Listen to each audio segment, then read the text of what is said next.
दिव्य आत्माएं यह सभी जानते हैं जन्म और मरण के बीच का खेल इस संपूर्ण विश्व चलता है। मानव जन्म लेकर के मृत्यु के बीच में सारा चीज, अच्छा धनवान होने का होड़, सब लोग सोचते हैं खूब धन हो जाए तो मैं सुखी हो जाऊंगा, खूब धन हो जाए तो सुखी हो जाऊंगा, खूब धन हो जाए तो सुखी हो जाऊंगा। आप लोगों को सैकड़ों बार बता चुका हूं। एक बार की बात थी, हम भी ऐसे ही सोचे, आज के 30-35 वर्ष बाद सोचे दुनिया में भगवान नहीं है। और मैं उस समय में एक नौकरी करने गया, 20 रुपए की, गर्मी की छुट्टी थी, 20 रुपए मिलता था। ठेकेदार का नहीं, जगह पूर्ण हो गई, नहीं मिलेगी। हम उस समय आनंद मार्ग के धर्म प्रचारक थे, राष्ट्र मतलब प्रदेश स्तर के। तो जब हम गए तो आप लोगों से कई बार बताया हूं, मन में हीनता आई कि दुनिया में भगवान नहीं है, इससे अच्छा मर ही जाए, क्या फायदा है। इतना हम सत्य धर्म पर चलते हैं, इतना अच्छा कार्य कर रहे हैं, फिर भी यदि मुझे 20 रुपए की नौकरी नहीं मिल रही है तो काहे का जीवन रखना। परिवर्तन देखिए, ध्यान दीजिए, सदगुरु हमें नहीं मिले थे, गुरु मिले थे। गुरु तो उस समय हमारे पास 17 हो गए थे, लेकिन सदगुरु वही नहीं मिले थे। तो जब हम रास्ता पकड़े चले जा रहे थे, सोचा कि कहाँ मरे, तो मरने के लिए पश्चिम बंगाल में एक जगह है टीटागढ़, बहुत लोग गए होंगे, टीटागढ़ का स्थान का नाम है, उसके आगे की पेपर मिल है, वहीं पर रेलवे साइटिंग जाती है, रेलवे पेपर मिल का सारी सप्लाई जाती है रेल के डब्बे से होकर। हम सोचे कि इधर पकड़े, इधर यदि मरेंगे तो कोई देख लेगा, और इसलिए हम वहीं मरे, कोई देखेगा नहीं।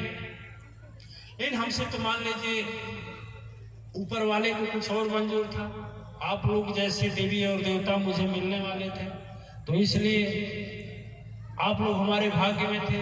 आप लोगों के साथ सत्संग करना था, यज्ञ करना था, धर्म स्थापना के लिए आगे बढ़ना था, तो मौत कैसे आ गई।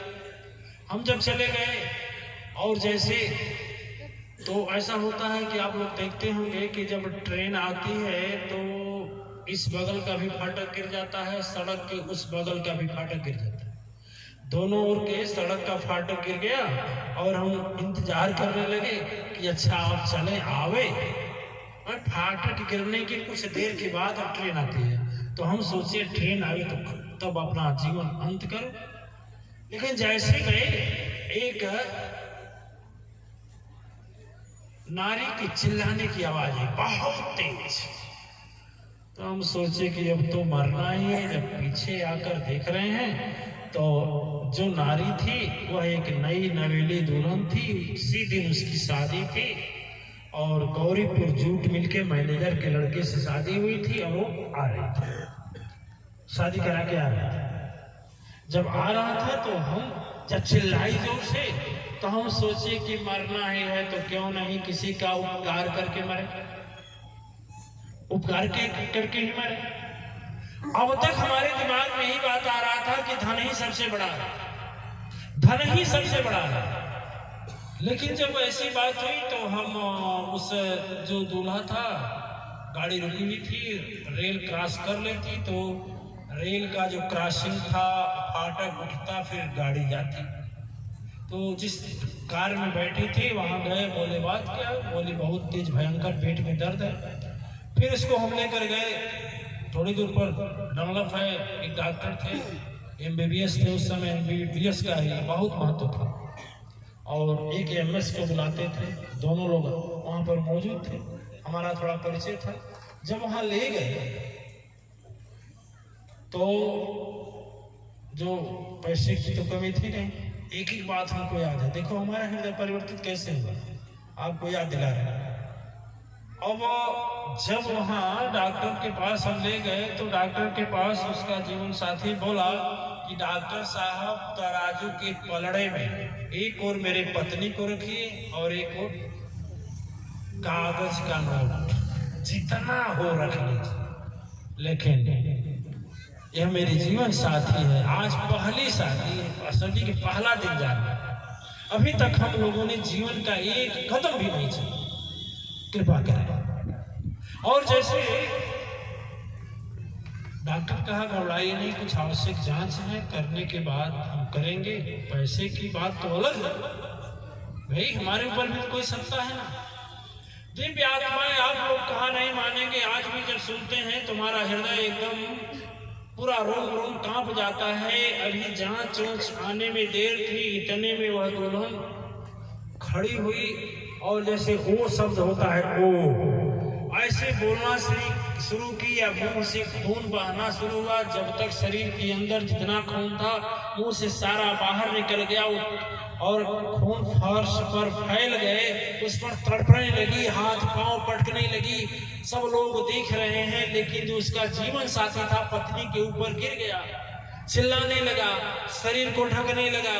अब बोलने की क्या बात है, आप लोग जानेंगे। कम से कम 10 मिनट तड़पन हुआ और 10 मिनट के बाद यह प्राण इस शरीर को छोड़ करके चलते।